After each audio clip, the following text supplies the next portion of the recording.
حسن صلواتك عليه وعلى آبائه في هذه الساعة وفي كل ساعة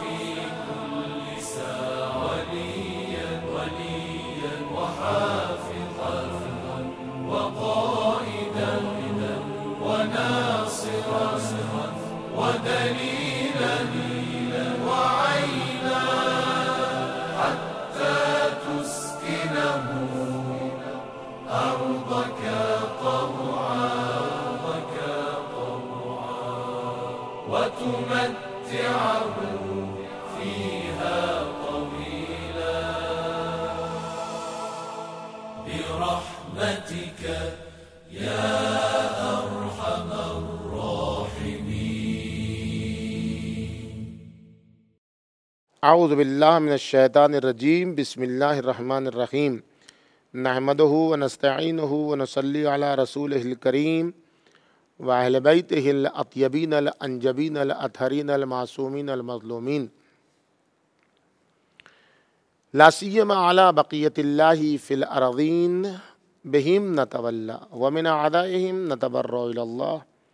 اما بعد، السلام علی رسول اللہ الخاتم لما سبق والفاتح لما استقبل. ہماری گفتگو کا یہ 16واں سلسلہ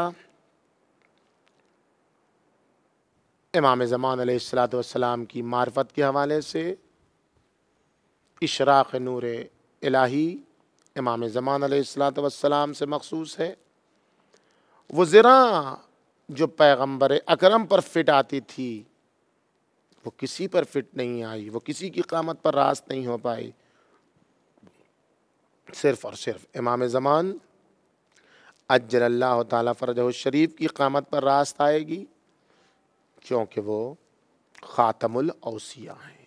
دو ہی خاتم ہیں، ایک خاتم النبیین خاتم المرسلین اور ایک خاتم الاوصیاء. یہ کہاں سے معلوم ہوا؟ ایک تو قرآن نے کہا کہ وہ خاتم المرسلین ہیں، ختم النبیین ہیں، اور امیر المومنین کی جو زیارت ہے مفاتیح الجنان میں موجود ہے اور بھی دیگر جگہوں پر موجود ہے وہ زیارت کہ پیغمبر اکرم کون ہیں؟ السلام علی سیدنا رسول اللہ امین اللہ علی وحیہ و عزائم امرہ الخاتم لما سبق. پیغمبر اکرم اپنے ما قبل انبیاء کے لیے خاتم ہیں، بس آخری حد ہے، اب ان کے بعد کوئی نبی نہیں. لیکن والفاتح لما استقبل، لیکن جو ان کے بعد آنے والے ان کا راستہ کھولنے والے ہیں، ان کے لیے اول ہیں. اپنے ما قبل کے لیے خاتم ہیں، اپنے ما بعد کے لیے فاتح ہیں، یعنی فتح کرنے والے، یعنی کھولنے والے ہیں. پیغمبر اکرم اپنے ماں باپ کے لیے، مستقبل میں آنے والے ائمہ کے لیے آغاز ہیں. پس ایک خاتم انبیاء ہیں، دوسرے خاتم اوصیاء ہیں. وہ کون ہے خاتم اوصیاء؟ المنتہی الیہ مواریث الانبیاء ولدیہ موجود آثار الاصفیاء. بار بار اس کی تکرار ہو رہی ہے آپ کے سامنے کہ تمام کمالات جو اللہ نے مختلف زمانے میں مختلف لوگوں کو عطا فرمایا، کچھ جناب نوح کو عطا کیا، کچھ جناب ابراہیم کو عطا کیا، کچھ حضرت موسیٰ کو عطا کیا، کچھ حضرت عیسیٰ کو عطا کیا، اور سب کچھ سمیٹ کے خاتم المرسلین کے حوالے کر دیا. اور غدیر میں وہ سب کچھ اکملتو اور اتممتو کے درجے تک پہنچا دیا. اب اس کے بعد کچھ نہیں ہے، جو کچھ بھی ہے وہ پیغمبر اکرم میں جمع ہو گیا ہے، پیغمبر اکرم میں اکٹھا ہو چکا ہے. لیکن وہی ساری چیز جو پیغمبر اکرم میں اکٹھا ہو چکی ہے، یکجا ہو چکی ہے، جمع ہو چکی ہے، انہی ساری چیزوں کے خلاصے کا نام وجود امام زمان علیہ السلام ہے. وہی ساری چیزیں نقطۂ عروج پر پہنچیں گی جب امام زمان علیہ الصلوۃ والسلام ظہور فرمائیں گے۔ کس کی عقل میں تاب ہے کہ وہ یوں ہی ایک عام طریقے سے امام علیہ الصلوۃ والسلام کو پہچان سکے؟ کس میں صلاحیت ہے کہ ایک عام راستے سے، گناہوں کے راستے سے، برائیوں کے راستے سے، لوگوں کو اختلاف کی آماجگاہ میں پھنسانے کے راستے سے، کس میں جرأت ہے کہ مولا کو پہچان سکے؟ کوئی نہیں پہچان سکتا۔ اگر کوئی پہچان سکتا ہے تو وہی جو اجتہاد و تقوی کے راستے سے، اور جو ان لوگوں سے حاصل کرے، وہی کسی حد تک پہنچ سکتا ہے۔ امام زمانہ کی معرفت ایک خصوصی اجازت کی طالب ہے، ایسی تھوڑی معرفت حاصل ہو جائے گی۔ اللہ سے طلب کرنا ہوگا، اللہ امام زمانہ کی معرفت حاصل کرا، تو حاصل کرا۔ اس لیے کہ پہلے دوسرے دن میں نے آپ کی خدمت میں عرض کیا، سلام بھی امام زمانہ کے لیے کوئی معمولی سلام نہیں۔ ہر ایک نہیں کہہ سکتا ہے کہ امام زمانہ کا سلام میری طرف سے، نہ میری طرف سے کہاں، السلام علیکہ السلام من عرفک، سلام ہو آپ پر جس نے آپ کو پہچانا۔ ہر ایک پہچاننے والا بھی نہیں، ہر ایک آپ کو پہچان بھی نہیں سکتا ہے۔ سلام علیکہ سلام من عرفک بما عرفک بہ اللہ، سلام ہو آپ پر اس کا جس نے آپ کو پہچانا۔ کیسے پہچانا؟ اس چیز کے ذریعے سے جس کے ذریعے سے اللہ نے آپ کو پہچانوایا۔ بس اللہ سے خصوصی معرفت کی اجازت طلب کرنی ہے۔ میرے مالک ان کی معرفت سے آشنا کرا، میرے مالک ان سے آشنا کر، ان کی معرفت عطا کر، تاکہ ہم کسی درجے تک پہنچ سکیں، تاکہ ہم کوئی معرفت حاصل کر سکیں۔ یہ کون کہہ رہا ہے؟ یہ میں نہیں کہہ رہا ہوں، یہ امام معصوم نے فرمایا ہے۔ زرارہ سے کہتے ہیں، زرارہ سے کہتے ہیں، زرارہ اگر تم اس زمانے کو درک کر لو جو غیبت کا زمانہ ہے، تو اس طریقے سے دعا کرو، یا زرارہ اذا ادرکت هذا الزمان فادع بهذا الدعاء۔ یہ خصوصی طلب کرو اللہ سے، میرے اللہ یہ زمانہ غفلتوں کا زمانہ ہے، مجھے عرفان چاہیے، مجھے معرفت چاہیے۔ اللہم عرفنی نفسک فإنک ان لم تعرفنی نفسک لم اعرف نبیک، اللہم عرفنی رسولک فإنک ان لم تعرفنی رسولک لم اعرف حجتک، اللہم عرفنی حجتک فإنک ان لم تعرفنی حجتک غللت عن دینی۔ کافی میں کلینی نے جلد ایک میں اس کو لکھا ہے، غیبت میں نعمانی نے لکھا ہے، کمال الدین میں شیخ صدوق نے لکھا ہے، علام الورا میں تبرسی نے اس کو لکھا ہے، سب نے لکھا اس دعا کو کہ جب اس زمانے کو درک کرو جو غیبت کا زمانہ ہے، ان کے زمانے کو درک کرو تو طلب کرو خدا سے، اللہ حجت کی معرفت سے آگاہ کر۔ اب دیکھیں سلسلہ کہاں سے شروع ہوا ہے؟ وہی جو ہم نے زیارت آل یاسین میں سب ایک دوسرے سے متصل ہیں، وہی جو زیارت آل یاسین میں کہا تھا کہ اذا اردتم التوجہ بنا الی اللہ و الینا، بنا الی اللہ قولوا کما قال اللہ تعالی سلام علی آل یاسین، یہ بنا الی اللہ ہے۔ اور پھر الی اللہ سے الینا کیسے؟ کہ اللہ سے چلو امام زمانہ تک پہنچو۔ یہ کیسے؟ یہ دعا پڑھو، خدایا اپنی معرفت سے آشنا کرا۔ اگر اپنی معرفت سے آشنا نہیں کرائے گا تو تیرے نبی کی معرفت حاصل نہیں ہوگی۔ خدایا اپنے نبی کی معرفت سے آگاہ فرما، اگر اپنے نبی کی معرفت سے آگاہ نہیں فرمائے گا تو تیری حجت کی معرفت، ابھی تک راستہ کھلا ہے، اللہ کی معرفت تو رسول کی معرفت، رسول کی معرفت تو حجت کی معرفت۔ اب اگر یہاں سے معرفت حاصل نہیں ہوئی تو گمراہی ہے۔ فَإِنَّكَ إِن لَمْ تُعَرِّفْنِي حُجَّتَكَ غَلَلْتُ عَنْ دِينِي، اگر اپنے حجت کی معرفت سے آگاہ نہیں کیا، اگر اپنی حجت کی معرفت سے آشنا نہیں کیا، آگاہ نہیں کیا، تو ہم اپنے دین سے گمراہ ہو جائیں گے۔ بینا اللہ و الینا، یعنی ہماری طرف سے اللہ تک پہنچو، اللہ کی طرف سے ہم تک پہنچو، یعنی اللہ کی معرفت ہماری معرفت کی رہین منت ہے۔ ہماری معرفت حاصل کرو گے تو گمراہی سے نجات حاصل پاؤ گے، نجات حاصل کرو گے۔ اس کو سمجھنے کی ضرورت ہے۔ اس پر غور کرنے کی ضرورت ہے کہ امام زمان علیہ السلام کی معرفت کے لیے خصوصی اجازت کی ضرورت ہے، خدا سے طلب کرنا ہے۔ ہم یوں ہی امام زمانہ کی معرفت حاصل نہیں کر سکتے ہیں۔ صبح کا آغاز امام زمانہ سے ہو، رات کا انجام امام زمانہ پر ہو، ہر مجلس میں، ہر جلسے میں، ہر بزم میں، ہر محفل میں امام زمانہ جل اللہ تعالیٰ فرجہ الشریف کا تذکرہ ہو، ان کا ذکر ہو، ایسا لگے کہ ہم کسی کو تلاش کر رہے ہیں، ایسا لگے کہ ہمارا کوئی گم ہو چکا ہے، ہم پریشان ہیں، ہم بالکل کسی کو تلاش کر رہے ہیں، کوئی ہمارا گم شدہ ہے، وہ مل جائے ہماری دولت تو وہ سارا سرمایہ ہمیں مل جائے گا۔ کیوں؟ اس لیے کہ یہی دین معصور ہے، یہی کتاب منصور ہیں، مستور ہیں، یہی رق منشور ہیں۔ یہ سب آپ آداب میں دیکھیں، سرداب کے اعمال میں دیکھیں، ان چیزوں سے دعا کرائی گئی، السلام علی الدین المعصور۔ وہ مسلسلہ اثر در اثر جو دین ہے وہ آپ ہیں، آپ دین ہیں۔ والکتاب المستور، آپ وہ چھپی ہوئی کتاب ہیں۔ السلام علی بقیت اللہ فی بلادہ، آپ بقیت اللہ ہیں تمام کائنات میں، آپ وہی کتاب مستور ہیں، آپ وہی رق منشور ہیں،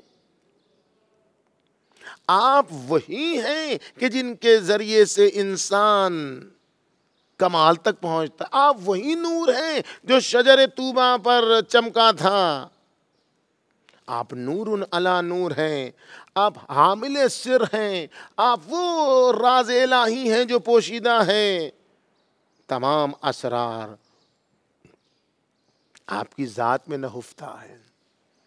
اگر آپ مل گئے تو ساری محنت کامیاب ہو گئی، اگر آپ نہیں ملے تو پھر انسانیت دم بخود ہے، اس نے کچھ بھی نہیں حاصل کیا۔ اب ذرا ان دعاؤں کا تو مطالعہ کریں، ان زیارتوں کا تو مطالعہ کریں کہ جس میں آپ کو کہا گیا ہے کہ آپ کا سعی وجود کتنا ہے، آپ کی وسعت کتنی ہے۔ اشہد انک الحجۃ علی من مضی و من بقی، سلام میں گواہی دیتا ہوں کہ جو کچھ گزر چکا ہے اس پر بھی آپ حجت ہیں، جو کچھ آنے والا ہے اس پر بھی آپ حجت ہیں، سب چیز پر آپ حجت ہیں۔ آپ کا دائرہ وجود اتنا وسیع ہے کہ جو کچھ زمین میں، زمین کے اندر تک ہے، جو کچھ آسمان اور آسمان کے اندر ہے، ان سب چیز پر آپ حجت ہیں۔ جو کچھ بھی ہے ان سب چیزوں پر السلام علیک یا حجت اللہ علی من فی الارض والسماء، سلام ہو آپ پر، مابین آسمان و زمین جو کچھ بھی ہے، جو کچھ آسمان میں، جو کچھ زمین کی تہوں میں ہے، وہ سب کچھ آپ کے تحت تسلط میں ہے، ان تمام چیزوں پر آپ حجت الہی ہیں۔ اب یہ کیسے ممزہ میں جناب نوح کے مرحلے میں آپ نے مدد فرمائی جب وہ کشتی پر سوار ہو رہے تھے، کس طریقے سے آپ حجت ہیں حضرت ابراہیم پر، کس طریقے سے آپ حجت ہیں جناب موسیٰ پر، کس طریقے سے آپ حجت ہیں جناب عیسیٰ پر، یہ بحث ہے کہ ان تمام انبیاء پر ممزہ جتنے گزر چکے ہیں سب پر آپ حجت ہیں۔ کیسے حجت ہیں؟ کیا حجت؟ کتنا دائرہ وجود وسیع ہے کہ آدم سے لے کر عیسیٰ تک سب کے لیے آپ حجت ہیں۔ اور کیا ہے وہ مرحلہ کہ جب آپ آئیں گے تو کہیں گے کہ آدم کو دیکھنا ہے تو مجھے دیکھو، نوح کو دیکھنا ہے تو مجھے دیکھو، ابراہیم کو دیکھنا ہے تو مجھے دیکھو، ان سب کے اوصیاء کو دیکھنا ہے تو مجھے دیکھو۔ کیا کون سی ذات ہے یہ آپ کی ذات؟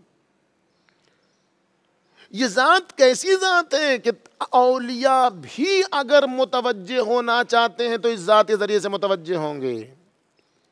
یہ ذات کیسی ذات ہے کہ اگر اصفیاء بھی متوجہ ہونا چاہتے ہیں اللہ کی طرف تو اسی ذات کے ذریعے سے۔ ہمہ شمہ کی اوقات کیا ہے؟ ہم اگر اس وجہ اللہ سے رابطہ کرتے ہیں تو کہ شرک ہے، کفر ہے، بدعت ہے، توسل ہے، ہماری کیا اوقات ہے جب یہ وجہ اللہ ذریعہ توجہ اولیاء الہی ہے۔ اگر اولیاء الہی اللہ کی طرف متوجہ ہونا چاہتے ہیں، اللہ کی بارگاہ میں پہنچنا چاہتے ہیں، تب بھی اسی وجہ اللہ سے رابطہ کریں گے تو خدا تک پہنچیں گے۔ یہ ایسے ہی وجہ اللہ ذات ہے۔ یہ کون وجہ اللہ ہے؟ یہ کون وجہ رب ہے کہ اولیاء بھی اگر خدا کی طرف متوجہ ہونا چاہتے ہیں تو اسی کے راستے سے جائیں گے؟ یہ کیسی ذات ہے؟ یہ میں نہیں کہہ رہا ہوں، یہ آپ دیکھیں زیارتوں میں موجود ہے۔ دعائے ندبہ میں آپ پڑھتے نہیں پڑھتے ہیں اینا وجہ اللہ الذی الیہ یتوجہ الاولیاء؟ کہاں ہے وہ وجہ الہی؟ کہاں ہے وہ وجہ اللہ جس کی طرف اولیاء الہی متوجہ ہوتے ہیں؟ یعنی اولیاء الہی کو اگر اللہ کی بارگاہ میں متوجہ ہونا ہے تو ان کے ذریعے سے۔ کون ہے یہ وجہ اللہ؟ یہ کون ہے اولیاء الہی؟ یہ اولیاء الہی کون ہیں کہ جن کو اگر اللہ کی طرف متوجہ ہونا ہے تو ان کے دروازے سے توجہ حاصل کر سکتے ہیں اللہ کی؟ قرآن پڑھیے تو معلوم ہوگا۔ قرآن کہتے ہیں الا ان اولیاء اللہ لا خوف علیہم ولا هم یحزنون۔ اولیاء الہی وہ ہیں کہ جن کے یہاں نہ خوف ہے نہ حزن ہے۔ کیا مطلب ہے خوف کا؟ کیا مطلب ہے حزن کا؟ کون سا یہ کرشمہ ہے؟ انسانیت اس دو مرض میں مبتلا ہے، خوف و حزن کے۔ اولیاء الہی کیوں نہیں مبتلا ہوتے ہیں خوف و حزن میں؟ یہ وقت نہیں ہے کہ میں آپ کی خدمت میں عرض کروں، کبھی موقع رہا تو عرض کیا جائے گا۔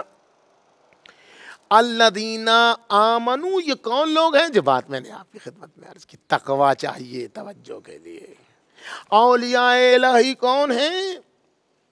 الذین آمنوا، جو صاحبان ایمان ہیں، وکانوا یتقون، جو تقوی الہی اختیار کیے ہوئے ہیں۔ لہم البشری فی الحیات الدنیا، بشارت دے دو ان اولیاء الہی کو دنیا کی حیات میں، وہ فی الآخرہ، آیات دنیاوی میں بھی حیات اخروی میں بھی۔ لا تبدیل لکلمات اللہ، اللہ کے کلمات میں کبھی تبدیلی نہیں ہوتی ہے۔ ذالک هو الفوز العظیم، یہی تو سب سے بڑی کامیابی ہے۔ یہ سورہ یونس کی آیت نمبر 62 تا 64 تھی۔ وہ اولیاء الہی جو اس عظیم درجے پر فائز ہیں، اگر کسی درجے تک پہنچنا چاہتے ہیں، جب اولیاء الہی کے درجے تک پہنچ جائیں گے تب ان میں یہ لیاقت صلاحیت پیدا ہوگی کہ وہ امام زمانہ کے ذریعے سے خدا تک متوجہ ہوں۔ یہ کیسی ذات ہے؟ یہ کون سی ذات ہے کہ جس کی بارگاہ میں یہ کیسا وجہ اللہ ہے؟ یہ کیسی ذات وجہ اللہ ہے کہ جس کی بارگاہ میں آن کر اولیاء الہی اللہ کی طرف متوجہ ہوتے ہیں۔ حقیقت تو یہی ہے کہ امام زمانہ ہم نے آپ کا حق ادا نہیں کیا۔ ہم سب کی فکر میں رہے، آپ کی فکر میں نہیں رہے۔ ہم نے سب کو یاد کیا، آپ کو نہیں یاد کیا۔ ہم نے سب کی طرف نگاہ اٹھا کے دیکھی، آپ کی طرف۔ ہم نے سب کو خوش کرنا چاہا، آپ کو خوش کرنے کی فکر نہیں ہوئی۔ ہم نے سب پر لطف و کرم چاہا، آپ پر لطف و کرم نہیں۔ ہم آپ سب کے ہو گئے لیکن آج تک آپ کے نہیں ہوئے۔ اگر ہم آپ کے ہو جاتے تو ہمارا بھی حال اس حمامی کا ہو جاتا۔ حمامی ہے، حمام میں ہے، حمام میں لوگوں کا کپڑا رکھتا ہے، لوگوں کا صابن لگا، ایسا کوئی معمولی انسان ہوا نا بھائی، لیکن امام زمانہ کو پسند ہے، مولا کو پسند ہے۔ لباس سے امام زمانہ کا کوئی پسندیدہ نہیں ہو سکتا ہے۔ لباس علامت ہے کہ یہ مولا کا نوکر ہے، مولا کا غلام ہے، خصوصی غلام ہے۔ لیکن اس وقت جب اس لباس کے اندر بھی اپنے آپ کو جلباب نور میں داخل کر دے، تو اگر یہ لباس نہ بھی ہوا، جلباب نور سے متصل ہو گیا، تو پھر وہ ایک حمامی بھی ہے۔ اب کیا ہے اس حمامی کی داستان، انشاءاللہ آئندہ جلسے میں اگر کوئی اس اکسیر اعظم سے متصل ہو جائے تو کیا ہوتا ہے، کن فیکن مسلسل میں یہ مثالیں اس قسم کی آپ کو پیش کر رہا ہوں۔ یہ جو حمامی کا واقعہ ہے، ہلنا کا رہنے والا تھا، کیا تھا اس کے اندر، کون سا عشق جناب سیدہ اس میں تھا جو امام زمانہ سے ایسا متصل ہوا کہ اس کو ٹکڑے ٹکڑے کر دیا گیا، اس کی ناک میں سوراخ کر کے رسی باندھ کے کھینچا گیا اسے، دوسرے دن جب دیکھا جا رہا ہے تو وہ حسین جمیل ہے۔ یا امام زمانہ اسی عشق سیدہ مرضیہ کے صدقے میں ہمیں بھی اپنی بارگاہ کا عاشق بنا دے، ساری دنیا سے منحرف کر کے انقطاع کا کمال عطا ہو جائے۔ السلام علیکم ورحمۃ اللہ وبرکاتہ۔